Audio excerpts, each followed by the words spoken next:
السميع العليم من الشيطان الرجيم. بسم الله الرحمن الرحيم. الحمد لله الذي هدانا لهذا وما كنا لنهتدي لولا أن هدانا الله لقد جاءت رسل ربنا بالحق. الصلاة والسلام على الرسول المسدد المصطفى الأمجد المحمود الأحمد أبي القاسم محمد. والصلاة والسلام على أسد الله الغالب غالب على كل غالب علي بن أبي طالب.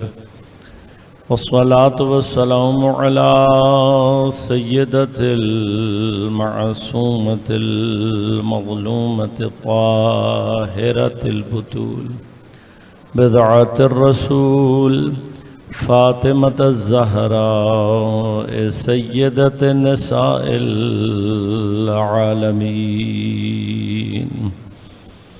والصلاة والسلام على الحسن المجتبى والحسين المظلوم وأهل بيته الطيبين الطاهرين المعصومين المظلومين المنتجبين المنتخبين، لا سيما بقية الله في الأراضين، روحي وأرواح العالمين لتراب مقدمه الفداء. ولعنة الله على أعدائهم أجمعين. أما بعد، قال الله تعالى في كتابه الكريم: بسم الله الرحمن الرحيم. وجعلنا من بين أيديهم سدا ومن خلفهم سدا فأغشيناهم فهم لا يبصرون. صلوات.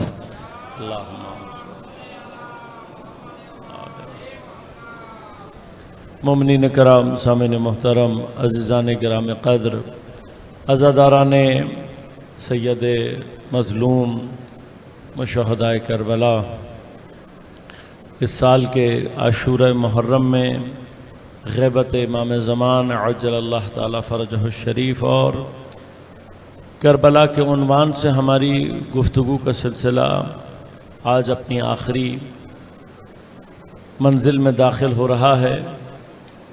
اس سے پہلے کہ میں آپ کی خدمت میں عرائض پیش کروں، میں اس بارگاہ کے تمام منتظمین، مخدوم صاحبان اور وہ تمام افراد کے جو کسی بھی عنوان سے ان مجالس کو برپا کرنے میں اپنا کوئی کردار ادا کرتے رہے، اور بالخصوص آپ تمام سامعین اور تمام عزاداران سید الشہداء کا تہہ دل سے ممنون اور مشکور ہوں کہ آپ نے اپنے وجود پرنور سے اس فرش اعضا کو رونق بخشی۔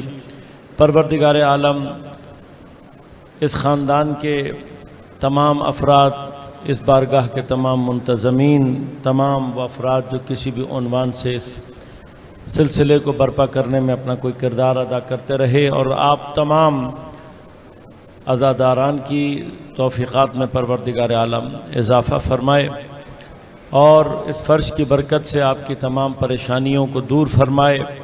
یہ ہمیشہ ہماری دعا رہی ہے کہ خدا ہمیں سوائے غم حسین کے کوئی اور غم عطا نہ کرے۔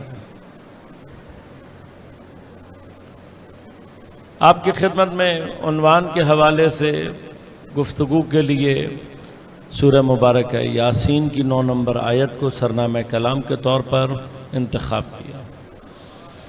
پروردگار عالم ارشاد فرما رہا ہے کہ ہم نے ان کے سامنے بھی رکاوٹ کو قرار دیا، ومن خلفہم صدا، اور ان کے بالکل پیچھے بھی رکاوٹ کو قرار دیا، اور آگے اور پیچھے رکاوٹ قرار دینے کے بعد فَأَغْشَيْنَاهُمْ، ہم نے انہیں ڈھانپ دیا، فَهُمْ لَا يُبْصِرُونَ، پس اب یہ دیکھنے والے نہیں۔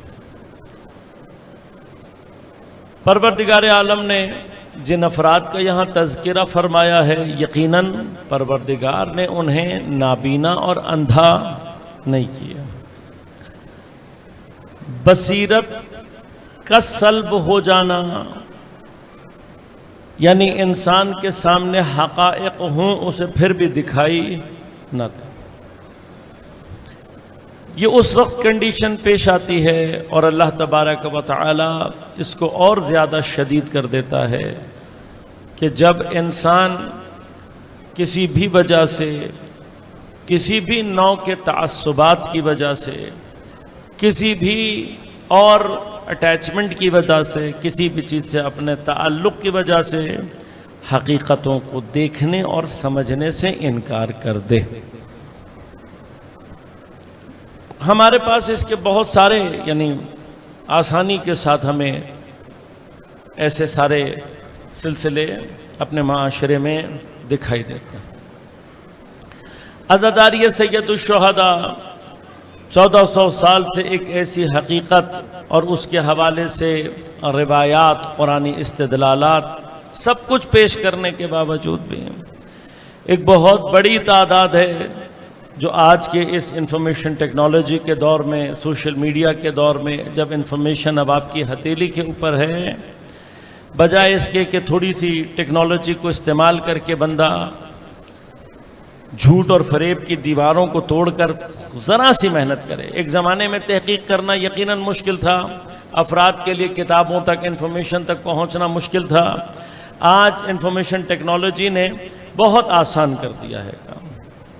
آپ اپنے کسی بھی مثلا chat G T P, artificial intelligence کے کسی بھی سافٹ ویئر سے ذرا سا اس سے کہیں گے کہ مجھے بتاؤ کہ ماتم کی کوئی دلیل ہے یا نہیں، تو اتنی دلیل تو اب آپ کو آرٹیفیشل انٹیلیجنس بھی لا کر دے دے گی کہ قرآن کے ادلہ کیا ہیں، پیغمبر نے اپنی حیات میں عزاداری کہاں کہاں کی، امام حسین علیہ السلام سے متعلق خصوصاً پیغمبر اکرم صلی اللہ علیہ وآلہ وسلم کی عزاداری، یہ تمام ثبوت ہونے کے باوجود بھی جن کو دکھائی نہیں دے رہا، تو پھر خدا ان کی عقلوں پر بھی پردے ڈالتا ہے، ان کی آنکھوں پہ بھی پردے ڈالتا ہے، ان کے کانوں پر بھی پردے ڈالتا ہے، اور بالآخر ختم اللہ علی قلوبہم، پروردگار ان کے دلوں پر تالے ڈال دیتا ہے۔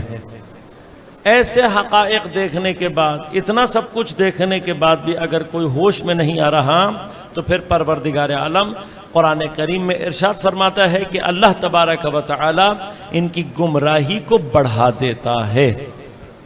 وہ سارے اسباب جو یہ اپنے ہاتھوں سے بند کر دیتے ہیں، ان کی کیفیت اس طرح سے ہو جاتی ہے کہ پھر ہر اندازہ جتنا بھی آپ ان کے لیے دلائل کو پیش کریں گے، بجائے اس کے کہ یہ ہدایت کی طرف متوجہ ہوں، ان کا کفر اتنا ہی زیادہ شدید ہوتا چلا جاتا ہے۔ ہم عام طور پر ایک مثال اس کی یہ دیتے ہیں کہ بعض اوقات عام حالات میں زمین اپنی کیفیات کو اپنے سینے میں چھپا کر رکھتی ہے، لیکن جب بارش ہوتی ہے تو زمین اپنے باطن کے اعتبار سے، بارش جو کہ رحمت الہی ہے، زمین اپنے باطن کے حوالے سے، اپنے باطن کے ذریعے سے اس رحمت کا جواب دیتی ہے۔ لہذا زمین اگر اچھی ہو، تر و تازہ ہو، اس کے اندر بیج کسی اچھی چیز کے لگے ہوئے ہوں، تو ایک بہترین فصل اس سے تیار ہو جاتا ہے۔ لیکن اگر زمین بنجر ہو تو جتنی زیادہ بارش ہو جائے، اس بارش کا اثر اس زمین سے ظاہر نہیں ہوتا۔ لیکن تیسری وہ زمین ہوتی ہے کہ جس کے اوپر کچرا، غلاظت، گند، یہ ساری چیزیں دبی ہوئی ہوتی ہیں اور خشک ہو چکی ہوتی ہیں۔ لیکن جب بارش ہوتی ہے تو کیا ہوتا ہے؟ جب بارش ہوتی ہے تو اس کے اندر کا جو تعفن ہے، اس کے اندر کی جو بدبو ہے، وہ دوبارہ سے شدید ہو کر ظاہر ہو جاتی ہے۔ پروردگار عالم کی ہدایت کا نظام، قرآن کریم کی ہدایت کا نظام، گرچہ قرآن ھدی للناس ہے، بینات ہے، روشن دلیلیں لے کر آیا ہے، لیکن اسی قرآن کے لیے قرآن ہی ارشاد فرماتا ہے کہ اس کے اندر شفاء رحمہ للمؤمنین، شفاء اور رحمت ہے مؤمنین کے لیے، ولا تزد الظالمین الا خسارا۔ لیکن یہی قرآن جب ظالم کے ہاتھ میں جاتا ہے تو سوائے اس کے خسارے کے کسی اور چیز میں اضافہ نہیں کرتا۔ قرآن ہے، آیات ہیں، پروردگار کی جانب سے ہدایت کا نظام ہے، لیکن سوال یہ پیدا ہوتا ہے کہ اس قرآن سے استفادہ کرنے والا قلب کیسا ہے۔ اگر قلب اپنے اندر ایمان رکھتا ہوگا تو یقیناً اس کے ایمان میں اضافہ ہوتا ہے، لیکن اگر ظالم ہے، اگر ایسا ہے کہ جو اللہ کی ہدایت کو قبول کرنے کی صلاحیت ہی نہیں رکھتا، جتنا قرآن پڑھے گا اس کے اندر کا تعفن خود بخود اس سے نکلنا شروع ہو جاتا ہے۔ لہذا یہی ایام عزا میں جو آپ کو مختلف آوازیں سنائی دیتی ہیں، یہ بنیادی طور پر وہی اندر کا تعفن ہے جو اس رحمت کی بارش میں فوراً ہی باہر نکلنا شروع ہو جاتا ہے۔ لہذا جناب زینب کبریٰ سلام اللہ علیہا نے جب شہزادی کوفہ پہنچی ہیں تو پھر ان کو مثال دے کر بی بی نے یہ کہا تھا کہ تمہاری مثال گندگی اور کچرے پر اگی ہوئی اس گھاس کی مانند ہے جس کا ظاہر تو زیبا دکھائی دیتا ہے لیکن اس کا باطن نجس اور پلید ہے۔ یہ سارے کے سارے ایام، یہ ساری کے سارے سلسلے بعض اوقات اسی تعفن کو باہر نکال۔ لیکن اب انسان اگر اللہ کی نعمت کو دیکھنا ہی نہ چاہے، اور یقیناً اللہ تبارک و تعالی کی جو سب سے بڑی نعمتیں ہیں ان میں سے اہم ترین نعمت پروردگار عالم کی نعمت امامت۔ لہذا سورہ مبارکہ قصص میں اللہ تبارک و تعالی ارشاد فرماتا ہے وَنُرِيدُ أَن نَّمُنَّ عَلَى الَّذِينَ اسْتُضْعِفُوا فِي الْأَرْضِ وَنَجْعَلْهُمْ أَئِمَّةً وَنَجْعَلْهُمُ الْوَارِثِينَ۔ ہم نے اس بات کا ارادہ کیا ہے کہ ہم منت گزاری کریں گے، ہم احسان کریں گے کس کے اوپر؟ وہ لوگ جو زمین میں ضعیف کر دیے گئے، نجعلہم ائمہ، انہیں ہم امام بنائیں گے، ونجعلہم الوارثین، اور انہیں ہم زمین کا وارث قرار دیں۔ یہ امامت اتنی بڑی نعمت ہے کہ جب تک اس نعمت کا نزول غدیر کے میدان میں نہیں ہوا تھا، اللہ نے کہیں پر بھی اتمام نعمت کی آیت کو نازل نہیں کیا۔ گرچہ اللہ تبارک و تعالی اپنی نعمتوں کے اعتبار سے انسان کو متوجہ کرتا ہے ان تعدوا نعمت اللہ لا تحصوها، تم اگر چاہو بھی کہ اللہ کی نعمتوں کو شمار کر سکو تو تم اس جام دے ہی، اصلا تمہارے احسان میں، تمہارے حد امکان میں نہیں ہے کہ تم اللہ کی نعمتوں کو شمار کر سکو۔ ان بے شمار نعمتوں کے باوجود کسی ایک مقام پر اللہ تبارک و تعالیٰ کہہ رہے وَأَتْمَمْتُ عَلَيْكُمْ نِعْمَتِي، میں نے تمہارے اوپر اپنی نعمتوں کا اتمام کیا۔ اب یہ خود سوچنے کا مقام ہے کہ وہ جگہ کیا ہے کہ جہاں اللہ نے نعمتوں کا اتمام کیا۔ پہلی آیت میں فرمایا، ہر حصے میں فرمایا الْيَوْمَ أَكْمَلْتُ لَكُمْ دِينَكُمْ، میں نے آج کے دن تمہارے اوپر اپنے دین کو مکمل کیا۔ میرا موضوع یہ نہیں ہے، ابھی کبھی انشاءاللہ آیہ اکمال موضوع رہے تو پھر تفصیل سے عرض کی جائیں گی چیزیں، لیکن آج اجمالی طور پر صرف ظاہری ترجمے میں نے دین کو مکمل کیا، اکمال تک پہنچایا۔ وَأَتْمَمْتُ عَلَيْكُمْ نِعْمَتِي، تمہارے اوپر دین کو، نعمتوں کو اپنی اتمام کیا۔ اب اکثر جو تعصب کی اینک لگا کر یا زبردستی لوگوں کو گمراہ کرنا چاہتے ہیں، وہ عام طور پر اسی جگہ پر آ کر کیا کہتے ہیں الْيَوْمَ أَكْمَلْتُ لَكُمْ دِينَكُمْ۔ ہاں غدیر میں آیت نازل تو ہوئی تھی، کیوں؟ اس لیے کہ سارا زور لگا کر بھی آیت کا نزول تبدیل نہیں کر سکے، مکان نزول تبدیل نہیں کر سکے، مجبور ہیں یہ ماننے پر کہ ہوئی تو نازل غدیر میں ہے۔ لیکن پھر کیا کہا کہ بھئی غدیر میں ہاں الیوم اکملت لکم دینکم کہا، کیوں؟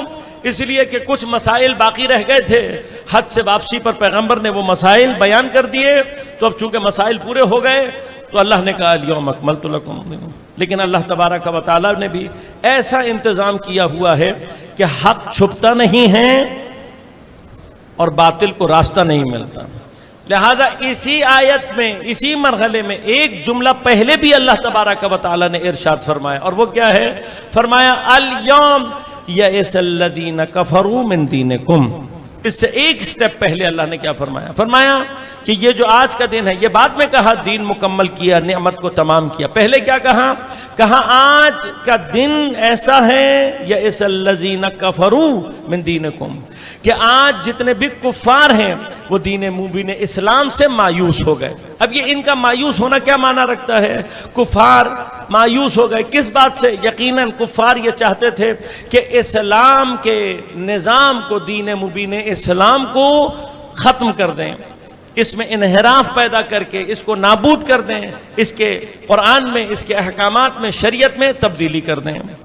اور انہوں نے اپنے پورے انتظامات کیے ہوئے تھے، منافقین کو مدینہ کے اندر مضبوط کیا ہوا تھا، اس قدر مضبوط کیا ہوا تھا کہ پچھلے ہی سال ان منافقین نے واقع عقبہ میں پیغمبر کو قتل کرنے کی، جنگ تبوک سے واپسی میں پوری پلاننگ کی، لیکن اللہ تبارک و تعالی نے پیغمبر کو اس کا علم دے کر ان کے سارے جتنے بھی پلاننگ تھی اس کو اللہ نے فیل کر دیا۔ اب یہ مدینہ میں منافقین اتنے محکم ہوئے تھے کہ اللہ نے پہلے پیغمبر کو کہا یا ایھا الرسول بلغ ما انزل الیک من ربک فإن لم تفعل فما بلغت رسالتہ واللہ یعصمک من الناس۔ اے میرے حبیب، جو تم نے پہنچانا ہے وہ پہنچاؤ، جو اللہ نے تمہیں کہا ہے اگر نہ پہنچایا تو گویا تم نے رسالت کو انجام ہی نہیں دیا، رسالت کو ہی نہیں پہنچایا۔ پھر ساتھ ہی ساتھ کیا فرمایا؟ واللہ یعصمک من الناس، اے میرے حبیب اللہ تمہیں لوگوں کے شر سے۔ پس یہ شریر اتنے محکم ہو چکے ہیں مدینہ میں کہ اللہ پیغمبر کو گارنٹی دے رہا ہے کہ اللہ تمہیں بچا کر رکھے گا۔ چیز وہ ہے کہ اگر پہنچائی تو گویا رسالت کو بھی مکمل کیا، جہاں رسالت مکمل ہوتی ہے وہیں دین مکمل ہوتا ہے۔ لہٰذا چونکہ یہ مکمل رسالت ہوگی تبھی فرمایا کہ اگر یہ نہ پہنچائی تو گویا رسالت نہیں پہنچائی۔ اب ان تمام بقایا کو جمع کریں اور پہلے تو یہ سوچیں کہ کیا یہ کون سے احکام تھے؟ کیا پیغمبر نے نماز نہیں پہنچائی، روزہ، زکوٰۃ، حج، جہاد، امر بالمعروف، آخری حج رہ گیا تھا وہ بھی پیغمبر نے کر دیا۔ بس کہا نہیں فرعی مسائل تھے۔ یہ فرعی مسائل کون سے ہیں کہ جن کے بیان ہو جانے سے کفار مایوس ہو جائیں کہ بھئی یہ حکم پیغمبر نے بتا دیا، اب ہم ان کے دین کا کچھ نہیں کر سکتے ہیں؟ ہے کوئی ایسا حکم فرعی؟ تو جاؤ نکال کر لا کر دکھا دو کہ بھئی یہ حکم ہے۔ اس کے آنے کے بعد کفار مایوس ہو گئے۔ بس کفار کہاں مایوس ہوں گے؟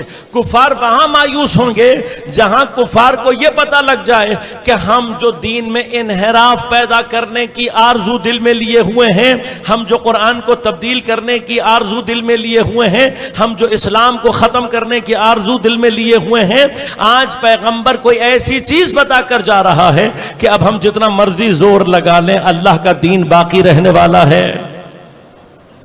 اب وہ کیا چیز ہے؟ جب آپ اسے تلاش کریں گے پھر وہ چیز کہ جو مکمل رسالت ہو، ان تمام چیزوں کو جمع کریں گے تو سوائے ولایت ائمہ کے وہ کوئی اور نعمت ہی نہیں ہے کہ جس نعمت کے ذریعے سے نہ صرف دین کا اکمال ہو رہا ہے، نہ صرف دین محفوظ ہو رہا ہے، بلکہ اسی امامت کی وجہ سے کفار مایوس ہو گئے۔ جب کفار نے دیکھا کہ حضرت نے اپنے بعد اپنے دین کا وارث اور بنایا بھی کسے ہے کہ جس کے لیے پیغمبر کہہ رہے ہیں اس کا گوشت میرا گوشت ہے، اس کا خون میرا خون ہے، یہ مجھ سے ہے اور میں اس سے ہوں، تو جب پیغمبر نے بالکل اپنے جیسا اپنا ولی متعارف کرا دیا تو پھر کفار مایوس ہو گئے کہ انہیں سمجھ میں آ گیا کہ ہم اتنے عرصے میں جب پیغمبر کو کچھ نہ کر سکے تو پیغمبر جیسے کا بھی ہم کچھ بگاڑ۔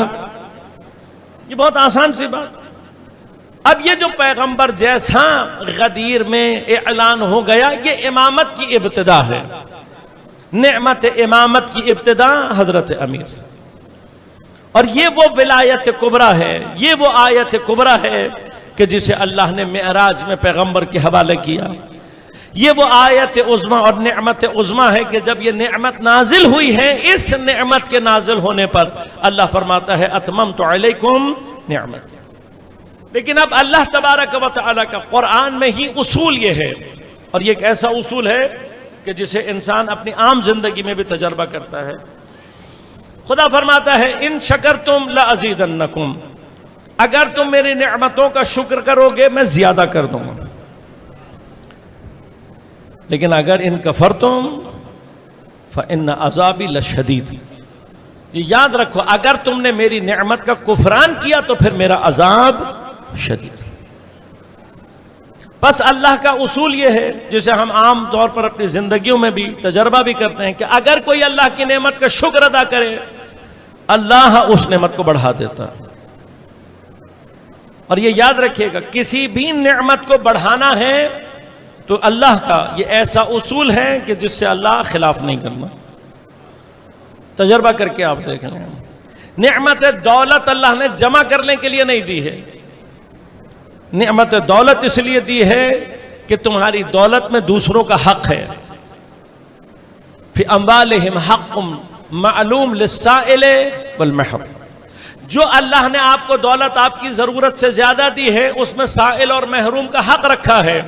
جو یہ سوچتے ہیں کہ میں کسی سائل یا محروم کو دولت دوں گا کم ہو جائے گا، پیسہ میرا دولت میری کم ہو جائے گی، اس کا معنی ہی یہ ہے کہ اس نے نہ خدا کو پہچانا ہے نہ نعمت کو پہچانا ہے۔ تجربہ کر کے دیکھ لیں، تجربہ بالکل ممبر سے گارنٹی سے کہہ رہا ہوں، اس لیے کہ اتنی احادیث اور سیرت ائمہ اور پیغمبر میں اتنے واقعات موجود ہیں۔ فقیر سے فقیر آدمی نے آ کر کہا مولا فقر میں مبتلا ہیں، کیا کریں؟ فرمایا کہ صدقہ دینا شروع کر دو۔ مولا اپنے کھانے کو کچھ نہیں ہے، کہا پھر بھی اپنا کاٹ کے کسی اور کو دینا سیکھو، تم دوسرے کو دینا سیکھو گے خدا خود بخود تمہارے رزق کو بڑھانا شروع کر دے گا۔ آزما کر دیکھ لیں۔ لہذا نعمت کا شکر ادا کرو گے، اس کو پہچان کر، تو پھر اللہ تبارک و تعالی اس نعمت کو بڑھا دے۔ بس نعمت کے شکر کے لیے ضروری کیا ہے کہ نعمت کا وہ استعمال کیا جائے جس کی خاطر اللہ نے اس نعمت کو نازل کیا ہے۔ جب تک اس نعمت کو پہچان کر اس کا صحیح استعمال نہ کیا جائے انسان شکر کے مرحلے میں داخل نہیں ہوتا۔ اب اگر اللہ کی سب سے بڑی نعمت نعمت امامت ہے تو پھر اس نعمت کا شکر بھی اتنا ہی بڑا اور اتنا ہی اہم ہو جاتا ہے۔ تو اب حق کیا ہے؟ حق یہ ہے کہ ہم امامت کو پہچانیں اور جو حق امامت ہے اسے ادا کرنے کی کوشش کریں۔ اب یہ حق امامت کیا ہے میں گفتگو کر چکا ہوں اپنے گزشتہ اس تمام سلسلے میں، لہذا جو سامعین مسلسل آ رہے ہیں ان سے بہرحال وہ متوجہ ہوں گے۔ پچھلے سال بھی میں نے کچھ مطالب ذکر کیے تھے آپ کی خدمت میں۔ حق امامت کیا ہے، کیسے ادا کریں؟ آج اگر ہم کسی اور کو چھوڑ دیتے ہیں، ہم تو مانتے ہیں نا کہ بھئی سب سے بڑی نعمت اللہ کی نعمت امامت ہے، ہم مانتے ہیں۔ تو اگر ہم مانتے ہیں تو پھر سب سے پہلے حق کس کے اوپر ہے؟ جو پہچانتا ہے، جو جانتا ہے، جو مانتا ہے۔ تو سب سے پہلی ذمہ داری تو ہمارے کندھوں پر ہے کہ ہم اس حق امامت کو ادا کریں۔ اب یہ حق امامت کیا ہے پہچاننے کی ضرورت ہے۔ ہمیں اور آپ کے ذہنوں میں بھی سوال ہوگا کہ بھئی کیا کریں، امام کی نسبت حق کو کیسے ادا کریں؟ میں نے آپ کی خدمت میں مسلسل عرض کیا ہے کہ ایمان صرف چیزوں کے جان لینے کا نام نہیں ہے بلکہ عمل کی دنیا میں ظہور دینے کا نام ہے۔ صرف جان لینے سے کام حل نہیں ہوتا۔ ہم اور آپ نے جان لیا کہ یہ ہمارے 12 امام نام یاد کر لیا بچپن سے، اشہد ان علی ولی اللہ کہہ دیا تو ہم سمجھے کہ ہم مومن ہو گئے، نہیں، یہ پہچان کا مرحلہ ہے۔ عمل کے مرحلے میں جب تک امامت کا حق ادا نہیں کریں گے تب تک مومن نہیں۔ حق امامت کیا ہے؟ میں زیادہ تفصیل میں نہیں جاؤں گا، بحث تو بہت ہے یہاں پر حق امامت کے عنوان سے، لیکن کم ترین حق کیا ہوتا ہے؟ امامت کا کم ترین حق یہ ہوتا ہے کہ امامت کو اپنے لیے ایک امت چاہیے جس امت کے اوپر وہ اپنی امامت کو ظاہر کرے۔ میں نے کچھ عرصے پہلے امام جماعت سے اس بات کو تشبیہ دے کر آپ کی خدمت میں حل کیا تھا، لیکن صرف دوبارہ سے ایک ایگزامپل کو اپنی تازہ کرنے کے لیے دہراؤں گا۔ اللہ نے نماز کی صورت میں، جماعت کی صورت میں اسی امامت کو سمجھنے اور اس کے حق کو ادا کرنے کی پریکٹس ہمارے اور آپ کے لیے مہیا کی۔ مسلمان دن میں 5 دفعہ نماز پڑھیں تو اپنے سامنے کھڑے ہونے والے جو تھوڑی سی دیر کے لیے دین کی ایک چھوٹی سی عبادت کا امام بن رہا ہے، اس کے نسبت اگر اپنی ذمہ داری کو سمجھ لیں تو جو میں نے پورے دین کا امام بنایا ہے اس کی طرف متوجہ ہو جائیں گے۔ اب یہ نماز جو ایک رکن ہے جو 5 منٹ کے لیے قائم ہوگی، دین کا ایک حصہ ہے، اس ایک حصے میں امام جماعت کی نسبت ہماری ذمہ داری کیا ہے؟ یہ غور کیجیے گا، یہ ہماری ذمہ داری ہوتی ہے کہ ہم امام کے پیچھے جماعت بنائیں، یہ ہماری ذمہ داری، امام کا کام نہیں ہے۔ امام کا کام نہیں ہے۔ امام کا کام کیا ہے؟ امام کا کام یہ چپ چاپ آئے اور جو جگہ جہاں اس نے امامت کرنی ہے وہاں کھڑا ہو جائے، اگر اس کو کوئی ٹائم دیا گیا ہے تو اپنے ٹائم پر آئے اور اقامت شروع کرے۔ امام کا کام نہیں ہے کہ بلائے آؤ بھائی نماز پڑھ لو، آؤ بھائی نماز پڑھ لو، نہ، بلکہ بعض فقہا کہتے ہیں کہ اگر امام جماعت اس طریقے سے بلائے کہ آؤ میرے پیچھے جماعت پڑھو تو پھر اس کی جماعت میں بھی اشکال۔ دعوت دے گا تو صرف اس عنوان سے اپنے پیچھے پڑھنے کے لیے نہیں کہے گا، بلائے گا کس لیے؟ بھائیوں جماعت کی فضیلت بہت ہے، جماعت کے ساتھ پڑھو، یہ نہیں کہے گا میرے پیچھے پڑھو، کیونکہ عبادت اللہ کی ہونی ہے۔ لہذا اب ذمہ داری کس کی ہے جماعت کرنا، جماعت بنانا؟ مامومین کی، جو پیچھے نماز پڑھنے کے لیے آئے، یہ ان کی ذمہ داری ہے کہ یہ صف بنائیں، اس کے پیچھے کھڑے ہوں، یہ سب مل کر جماعت کی نیت کریں۔ جب یہ سب مل کر جماعت کی نیت کریں گے تو پھر خود بخود ان کا رابطہ امام سے جڑ جائے گا۔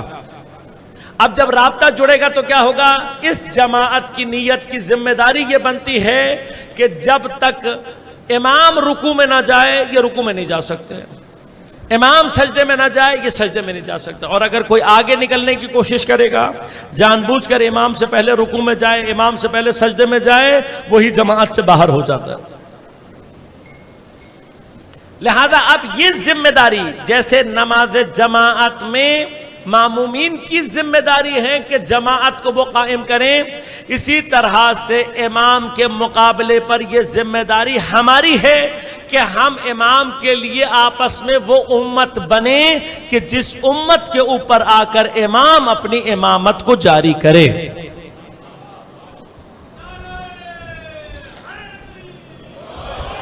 لہذا اللہم صلی اللہ علیہ وسلم، اگر یہ مسئلہ ہمیں سمجھ میں یہاں نہ آئے تو مشکل کیا ہوتی ہے کہ ہمیں یہی سمجھ میں نہیں آتا بعض اوقات کہ پیغمبر کے بعد سقیفہ میں حضرت امیر کا کون سا حق غصب ہوا ہے، نہیں سمجھ میں آتا نا، اس لیے کہ امام تو اللہ نے بنا دیا ہے، آپ مانیں یا نہ مانیں حضرت امام ہیں، امام تو ہیں، پھر غصب کیا ہوا ہے؟ اگر امام میرے اور آپ کے ماننے نہ ماننے سے امام ہیں تو پھر کیا فرق پڑتا ہے کہ کسی نے امام کو امام مانا یا نہ مانا؟ تو جواب کیا ہے کہ اس امام ہونے کا معنی یہ نہیں ہے کہ یہ گھر میں بیٹھا رہے اور لوگ اپنے امور کسی اور کے حوالے کر دیں، امام اپنے گھر میں بیٹھا رہے اور امت کسی اور کے پیچھے چل رہی ہو۔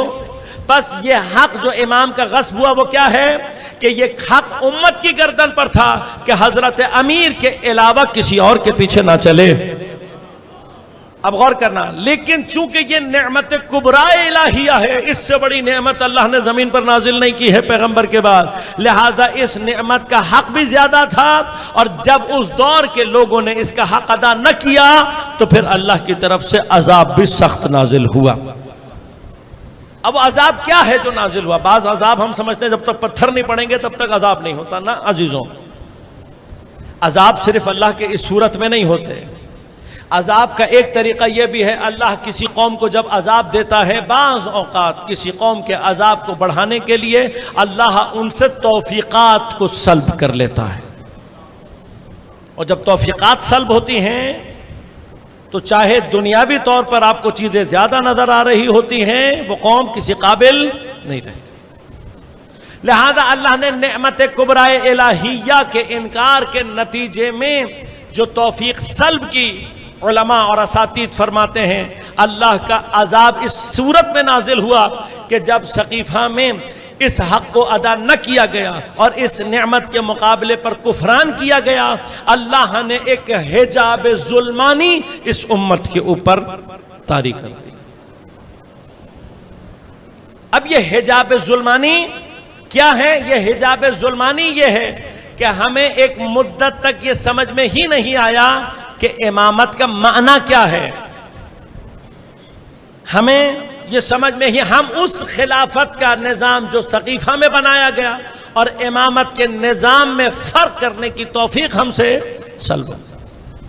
لیکن اب خود امام کا کام کیا تھا؟ ائمہ کا کام یہ تھا کہ دوبارہ بیداری پیدا کریں اور کوئی ایسی حرکت انجام دیں کہ جس سے خدا کے سامنے اپنی قربانی کو پیش کر کے اس حجاب ظلمانی کو چاک کیا جائے. لہذا اس حرکت کو جب امام نے دوبارہ انجام دیا تو امام حسن مجتبیٰ سے ہوتے ہوئے جب یہ مرحلہ امام حسین تک پہنچا ہے تو امام حسین تک ایک طرف اس حجاب ظلمانی کا نتیجہ کیا نکلا؟ اس حجاب ظلمانی کا نتیجہ یہ نکلا، مانتے ہیں پیغمبر کو، مانتے ہیں قرآن کو، مانتے ہیں سب کو، مانتے ہیں ہر چیز مانتے ہیں، لیکن جب یزید جیسا شرابی، یزید جیسا قاتل، یزید جیسا دین دشمن آ کر اسلام کا خلیفہ بن جاتا ہے تو یہ کلمہ پڑھتے ہوئے بھی یزید کو اپنا خلیفہ مان رہے ہوتے ہیں. یہ وہ حجاب ہے. آپ سوچیں نا، کبھی انسان غور کرے کہ کوئی لا الہ الا اللہ پڑھتا، غور کیجئے گا، لا الہ الا اللہ. اس لا الہ الا اللہ کے لا الہ کیا چیز ہے؟ لا الہ یہ ہے کہ کوئی معبود نہیں سوائے اللہ کے. اب یہ لا الہ پیغمبر کے زمانے میں ہمیں سمجھ میں آتا ہے، کیوں؟ اس لیے کہ ساری دنیا مشرک تھی، ساری دنیا کافر تھی. تو اب جب آپ نے مشرک کو کہا لا الہ الا اللہ، سمجھ میں آتا ہے کہ یہ بت، یہ ساری چیزیں، یہ اللہ نہیں ہیں، یہ خدا نہیں ہیں، الہ نہیں ہیں سوائے اللہ کے. لیکن پیغمبر کے 50 سال کے بعد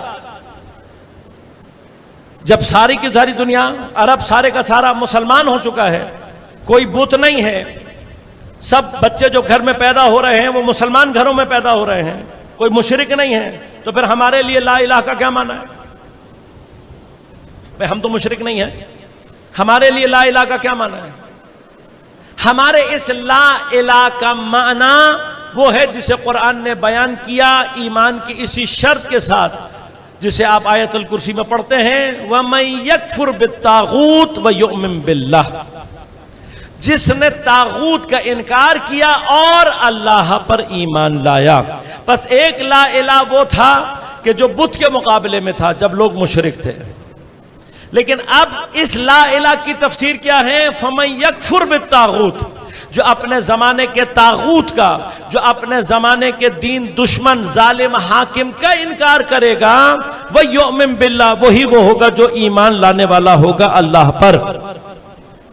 اب اس حجاب ظلمانی کا نتیجہ کیا نکلا ہے کہ پیغمبر کے 50 سال کے بعد، انسان تھوڑی دیر کے لیے سوچے، یہ سب کے سب وہ ہیں جنہوں نے پیغمبر سے معجزات کو دیکھے ہیں، جنہوں نے بزرگان کو دیکھا ہے، جنہوں نے اسلام کو اتنے نزدیک سے دیکھا ہوا ہے، لیکن 50 سال کے بعد اگر یزید جیسا طاغوت مسلمانوں کا خلیفہ بن جائے تو اس سے بڑا اللہ کا عذاب کوئی اور نہیں ہو سکتا.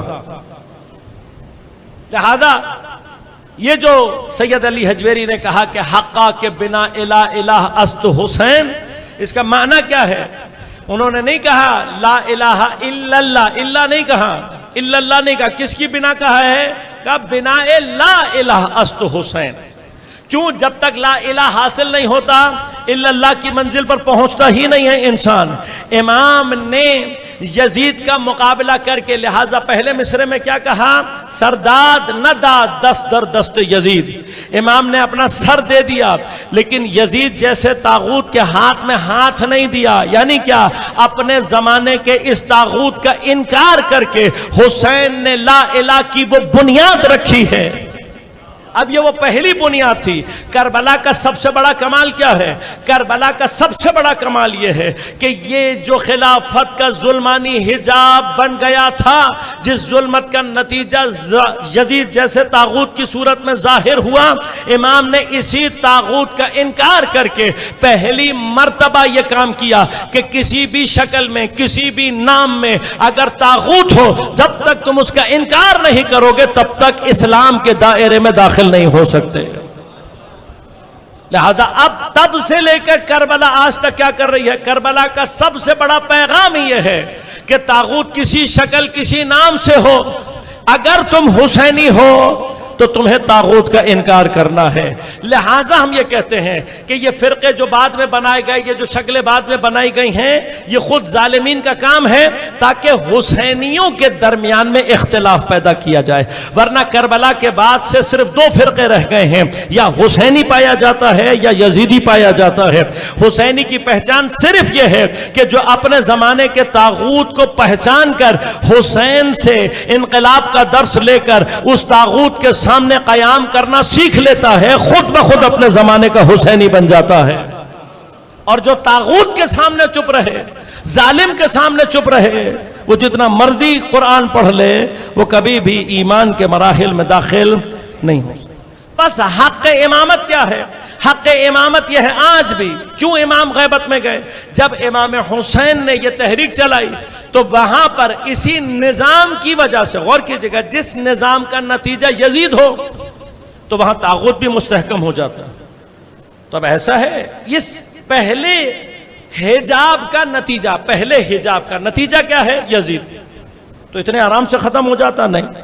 یزید گیا تو کون آیا؟ مروان۔ مروان کون ہے؟ وہ جسے لعنت کر کے پیغمبر نے مدینہ سے نکال دیا تھا۔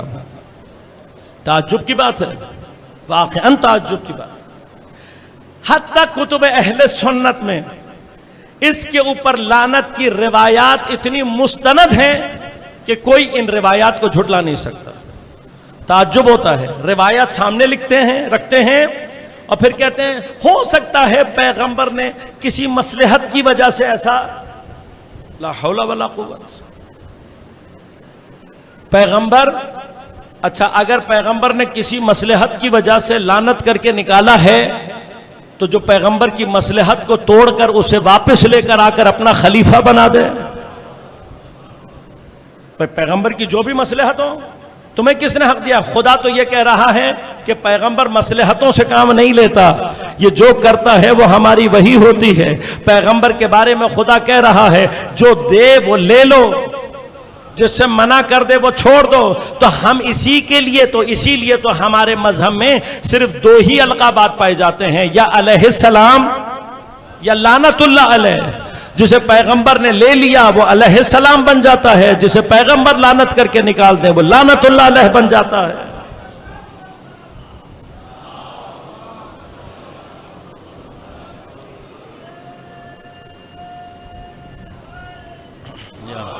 لہذا عزیزان من، حق امامت کیا ہے؟ حق امامت یہ ہے کہ امت کو تیار کیا جائے۔ اب جب امام نے اپنی حرکت سے پہلا یہ شدید ظلمانی حجاب، اس سے پیچھے امام حسین سے پیچھے، کربلا سے پیچھے کسی کو طاغوت مان کر اس کے مقابلے پر قیام کی کوئی آپ کو تاریخ میں آثار نہیں ملے۔ یہ کام امام حسین کا ہے کہ امام حسین نے کیا کیا؟ طاغوت کی پہچان کروا کے طاغوت کے سامنے قیام کے سلسلے کو مضبوط کیا۔ وہاں سے طاغوت حجاب ظلمانی اتنا شدید ہو چکا تھا، یزید کے بعد مروان کے بعد آل مروان، جو ایک سے ایک بڑا طاغوت۔ یہاں سے آئمہ مسلسل ان کا مقابلہ کرتے رہے. آئمہ کی امید اس وقت تیار ہوئی کہ جب امام سجاد اور امام باقر اور پھر امام صادق علیہ السلام ان تین آئمہ نے اللہم صلی اللہ ان تین آئمہ کی کوششوں کا نتیجہ یہ نکلا تھا کہ بنو امیہ اپنے زوال کو پہنچا. اور پھر ایک مرتبہ دوبارہ ائمہ کو اپنا یہی حق کہ امت ہمارے پیچھے کھڑی ہو اور ہم ان کے امام بنے، ہم ان کے اوپر حکومت کریں، اس کی امید پیدا ہوئی. اتنی شدید پیدا ہوئی، محنت کی ہے ائمہ نے، کہ امام محمد باقر علیہ السلام نے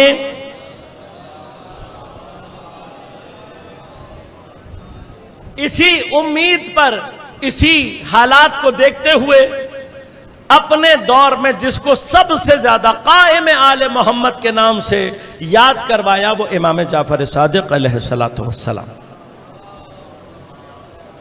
لہذا یاد رکھیے گا، تاریخ میں ہمارے پاس روایات میں امام زمانہ علیہ السلام کے علاوہ جس امام کو سب سے زیادہ قائم آل محمد کہہ کر متعارف کروایا گیا وہ امام جعفر صادق علیہ السلام. حتیٰ کافی کی روایت ہے کہ جب امام نے کہا تو لوگوں نے پوچھا کہ مولا وہ قائم آل محمد کون ہے؟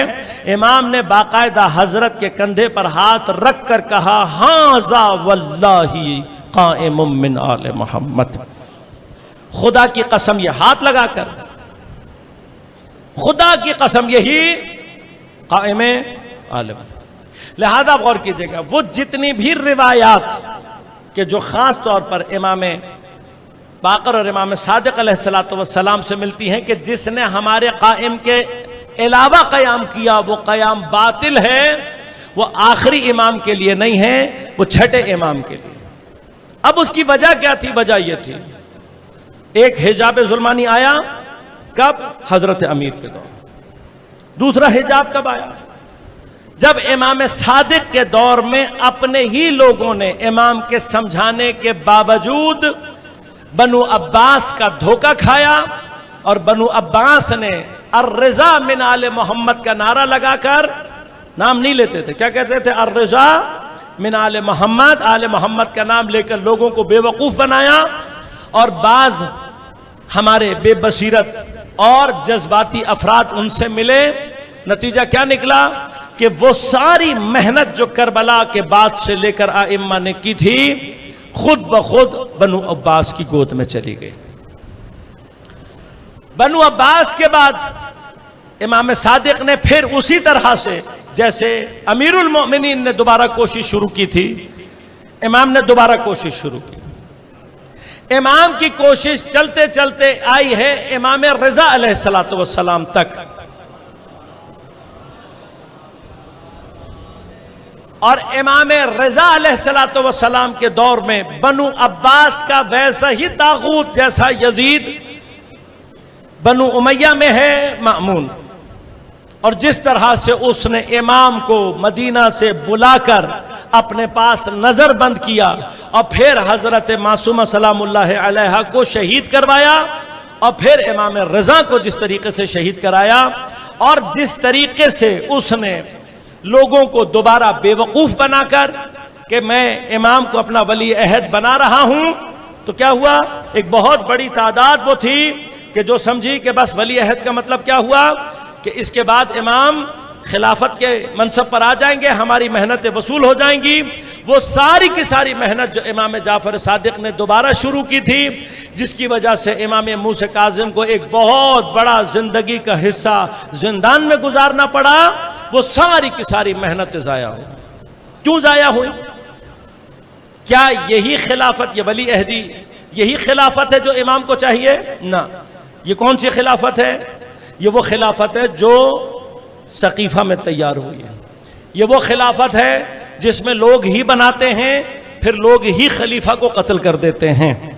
یہ وہ خلافت ہے جو بناتے ہیں وہی بعد میں قتل کر دیتے ہیں. یہ خلافت وہ نہیں ہے جو امامت کی نعمت کہلاتی ہے.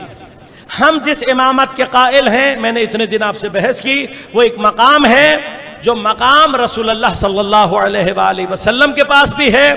امام یعنی حکومت الہیہ، اللہ کی حکومت کو زمین پر قائم کرنے والا، دین کی حکومت کو زمین پر قائم کرنے والا. اب اس دین کی حکومت کے لیے وہ امت چاہیے جو اپنے اوپر دین کو حاکم بنانا چاہتی ہو، جو چاہتی ہو کہ دین ہم پر حکومت کرے. لہذا نتیجہ کیا نکلا؟ مامون کے ذریعے سے جتنی امام رضا نے کوشش کی تھی اور لوگوں کو تیار کیا تھا اپنی امامت کے لیے، وہ ساری تحریکیں بیٹھ گئیں، سارے اہم افراد کو قتل کیا گیا. مامون نے نظام امامت کے لیے کوشش کرنے والوں کے اوپر ایسی ضربت لگائی کہ اس کے بعد ائمہ دوبارہ لوگوں کو جمع نہ کر سکے. دوسری طرف سے مامون کے بعد یہ خلافت کا نقاب اس قدر ظلمانی ہوا اور اتنی شدید طاغوت کی صورتحال ہوئی کہ تمام ائمہ کو 9ویں امام، 10ویں امام اور 11ویں، ان تینوں ائمہ کو باقاعدہ مسلسل اپنی چھاونی کے اندر رکھا گیا تاکہ ائمہ دوبارہ کوئی ایسا سلسلہ ان کے خلاف قائم نہ کر سکیں. لہذا غور کیجیے گا، کربلا کے بعد 3 اماموں کی کوششوں نے بنو امیہ کو 100 سال میں ختم کر دیا، لیکن بنو عباس 500 سال تک مسلمانوں پر حکومت کرتا ہے. یہ وہ ظلمانی حجاب ہے کہ جب ہم حرکت نہیں کرتے ہمارے اوپر طاری ہو جاتا ہے. جب ہم کام نہیں کرتے، جب ہم امت نہیں بناتے، جب ہم امامت کے لیے اپنے ذہنوں کو تیار نہیں کرتے، جب ہم امامت کے معنی کو صحیح نہیں سمجھتے، لہذا اس کا نتیجہ کیا نکلا؟ بنو عباس کی اس طاغوتی کیفیت کا نتیجہ ہے کہ 12ویں امام کو پردہ غیبت میں جانا پڑا. اور جب امام غیبت میں گئے ہیں تو نتیجہ کیا نکلا ہے کہ یہ خلافت کا حجاب پھر بنو عباس کی صورت میں 500 نہیں 11 یا 1200 سال مسلمانوں کے اوپر باقی رہا. 1200 سال یعنی پیغمبر کے بعد سے اگر حساب کروں تو 1300 سال کے بعد یہ حجاب ظلمانی اس وقت ختم ہوا جب انگریزوں نے ہی اس خلافت کو اپنے لیے نقصان دہ سمجھتے ہوئے خلافت عثمانیہ کا آج سے 100 سال پہلے خاتمہ کر. اس زمانے تک جب تک یہ خلافت رہی ہے حتیٰ شیعوں کو بھی یہ نہیں پتا تھا کہ امامت اور خلافت میں کیا فرق ہو سکتا ہے.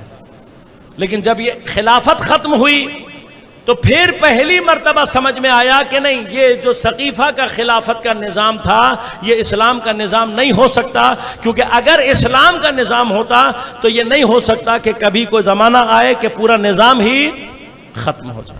آج 100 سال ہو گئے ہیں اس نظام کو ختم ہوئے ہوئے. اب جب یہ ظلمانی حجاب ہٹا ہے تو اب پہلی مرتبہ وہ امت آہستہ آہستہ تیار ہو رہی ہے کہ جو ائمہ کو اپنا حاکم بنانا چاہتے ہیں. لیکن اب غور کیجئے گا، اب جا کر وہ امت تیار ہو رہی ہے.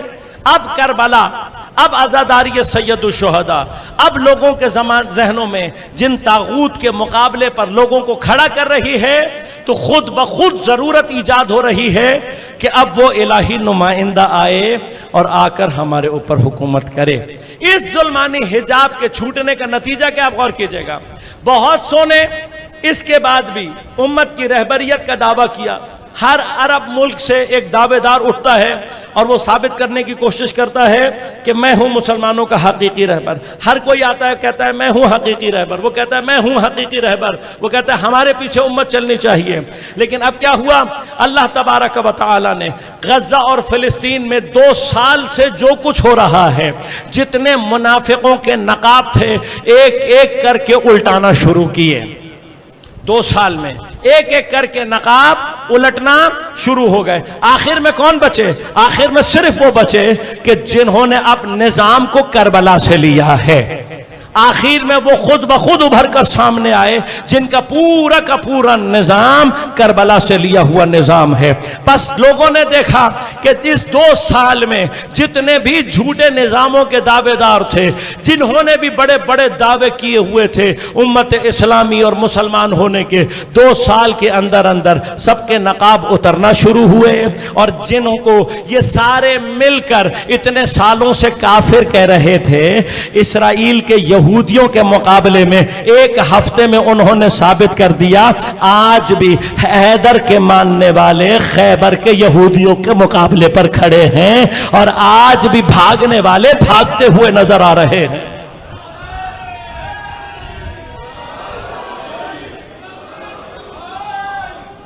لہذا عزیزو، مرحلہ بس اب اتنا ہے کہ اب جب ہم اس جگہ تک پہنچ گئے ہیں، اب جب یہ بیداری پیدا ہو رہی ہے، تو آخری مرحلہ یہ ہے کہ ہمیں بصیرت سے کام لینا ہے۔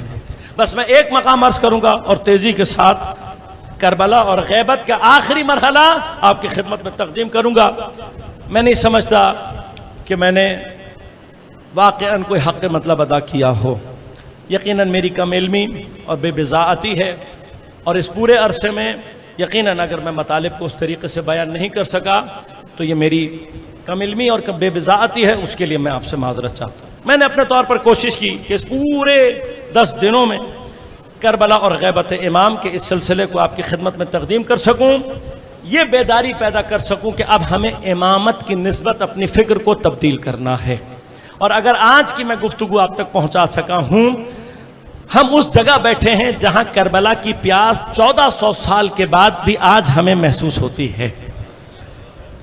اس لیے درخواست کروں گا سب سے، کوشش کریں، 10 دن گزر گئے ہیں لیکن اب سے لے کر کل کی رات تک 24 گھنٹوں کا مسئلہ ہے۔ حسین آپ کا صرف 24 گھنٹوں کا مہمان رہ گیا۔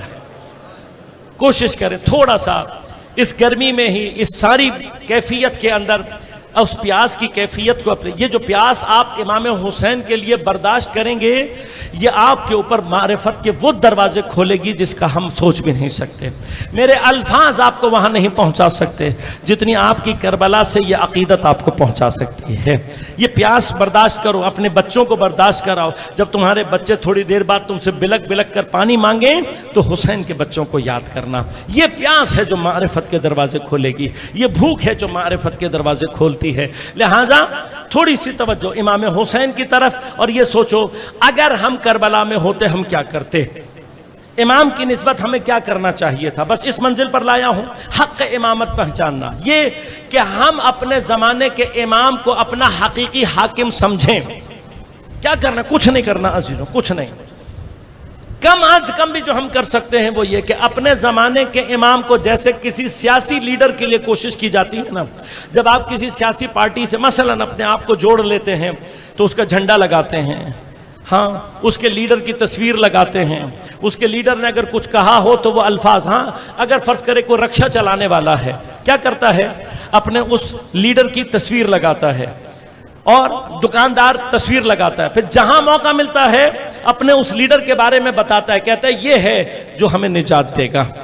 اپنے زمانے کے امام کی نسبت بس یہ کرنا ہے، کچھ نہیں کر سکتے۔ رکشا چلا رہے ہو اپنے زمانے کے امام کا نام لگا دو، دکان چلا رہے ہو اپنے زمانے کے امام کی کوئی ایسی شبیہ، کوئی ایسی تصویر کہ جس میں نظر آ رہا ہو کہ ہمارا امام پردہ غیبت میں ہے، آنے والا ہے، جس سے کبھی بات کو ہمیں دنیا کا بھی یہ نظام نہیں چاہیے، اب ہم صرف امام زمانہ کی حکومت بنانا چاہتے ہیں، اب ہم صرف زمانے کے امام کی حکومت میں آنا چاہتے ہیں۔ بس اتنا بھی ہم نے اگر اپنے زمانے کے امام کی نسبت کرنا شروع کر دیا تو ہم وہ امت بنانے کی طرف حرکت کریں گے کہ جس کے انتظار میں وہ بیٹھا ہے۔ میں بس کربلا سے آخری مرحلہ بصیرت کا عرض کروں گا، رحمتوں کو تمام۔ ہماری جو حالت اس وقت دنیا میں ہے تقریباً یہ بالکل ویسی ہی ہے جیسی 60 ہجری میں کوفہ والوں کی حالت تھی۔ کوفہ والے امام حسین کے انتظار میں تھے، یہ نہیں معلوم تھا کہ امام کب آئیں گے۔ حضرت نے اپنا ایک نمائندہ بھیجا تھا، نمائندے کے جانے کے بعد یہ طے ہوا کہ لوگ ان کی حضرت مسلم کی بیعت کریں گے، اور پھر جب امام آئیں گے تو حضرت مسلم یہ جتنی بھی بیعتیں ہو چکی ہوں گی ان سب کو امام کی خدمت میں پیش کر دیں گے۔ بس امام خود نہیں آئے تھے، کسی کو بھیجا تھا، اور وہ کا کام کیا تھا؟ اس کا کام یہ تھا کہ بس لوگوں کو جمع رکھے، امام کی غیبت میں امت بنا کر رکھے، کام اس کا صرف یہ تھا۔ حضرت مسلم نے جب یہ شروع کیا تو وہاں سے شیطان نے اپنا نمائندہ ابن زیاد کی شکل میں بھیجا۔ ابن زیاد ملعون جب آیا تو اس نے کیا کیا؟ اس نے آ کر امام کے سفیر کو تو نہیں پکڑ سکا۔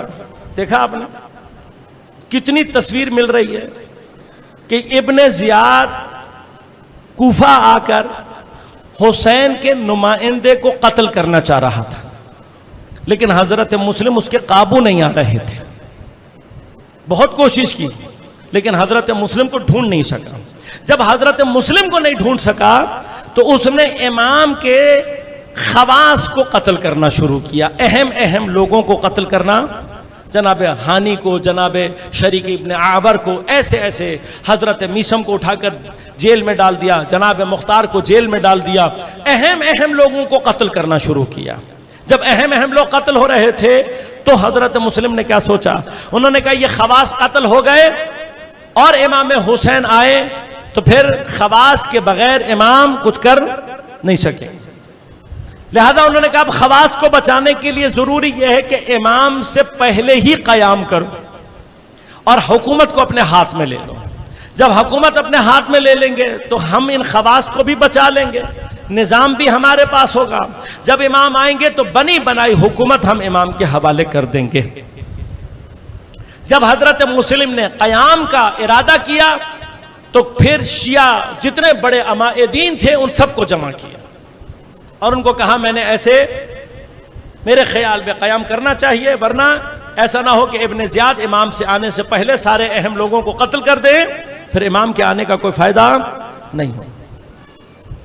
صرف ایک آدمی ہے سلیمان ابن سرد خزائی، بندہ برا نہیں ہے، واقعاً عاشق امام حسین ہے، کربلا کے بعد قیام التوابین کو برپا کرنے والا بھی یہ ہے، اور پھر اس قیام میں امام کے سامنے اپنی توبہ کی خاطر اپنے آپ کو شہید کروانے والا بھی ہے۔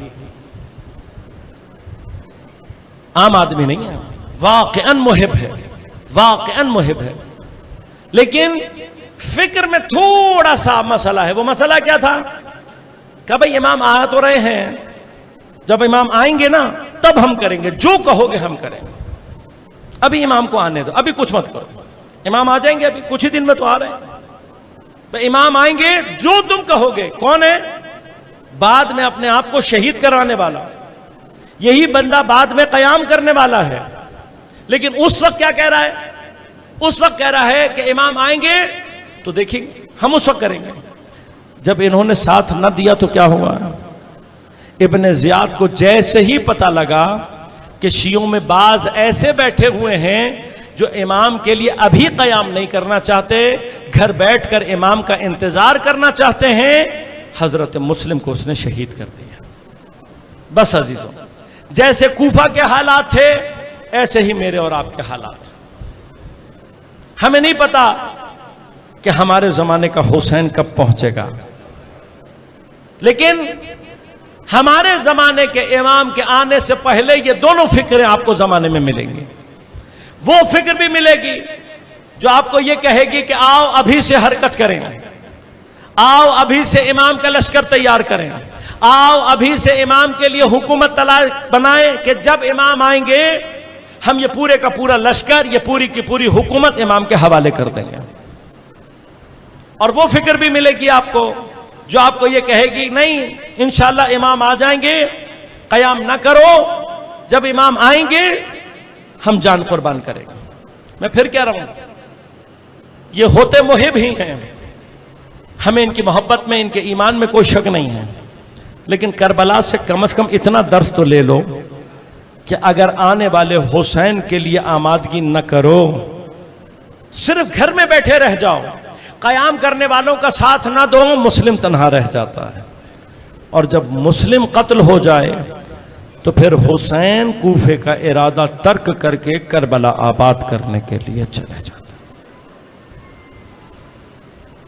آج ہمارا اور آپ کا کام دوسرا کیا ہے؟ ایک میں نے بتا دیا کہ امام کی حکومت کے لیے اپنے آپ کو آمادہ کریں. امام کو کم از کم جیسے کسی بھی ہم جیسے کہہ رہا ہوں ورنہ امام کا درجہ بہت بلند ہے، جیسے ابتدائی طور پر جیسے ہم کسی سیاسی لیڈر کے لیے کوششیں کرتے ہیں اس طرح سے امام کے لیے کوششیں کریں. دوسرا، اپنے زمانے کا مسلم تلاش کریں. کون ہوگا مسلم؟ جو حکومت بنا رہا ہوگا. کون ہوگا مسلم؟ جو امام کے لیے لشکر تیار کر رہا ہوگا. بس اپنے زمانے کے مسلم کو پہچانیں اور اس کو مضبوط کرنے کی، گھر میں نہ بیٹھیں، بس کوشش کیا کریں؟ اس مسلم کا ساتھ دیں، اس نظام کا ساتھ دیں، تاکہ آج اگر مسلم مضبوط ہو گیا تو انشاءاللہ زمانے کا حسین جلد پہنچے گا. لہذا اس وقت دنیا کی ساری باطل قوتیں ایسے ہی مسلموں کو ڈھونڈ ڈھونڈ کر قتل کرنے کی کوشش کر رہے ہیں. ہمارا اور آپ کا کام کیا ہے کہ اب ہم ان مسلموں کی کمر کو مضبوط کریں، ورنہ حسین تنہا رہ جائے تو کربلا برپا ہوتی. کربلا برپا ہو تو حسین کا سارا اثاثہ ختم ہو جائے. امام کربلا کو مضبوط کرنے کے لیے، اس ظلمانی حجاب کو توڑنے کے لیے جن نورانی صورتوں کو اپنے ساتھ لائے ہیں، ان میں ایک نورانی صورت حضرت علی الاکبر. کم ترین میرے مولا کی فضیلت یہ ہے کہ اہل بیت کے گھر میں اپنی صورت میں کوئی دوسرا مصطفیٰ اگر ہے تو علی اکبر ہے. اس قدر شبیہ مصطفیٰ ہیں کہ خود امام حسین کہتے ہیں میں جب نانا کی زیارت کا مشتاق ہوتا ہوں، علی اکبر میں تیرے چہرے کی زیارت کرتا ہوں.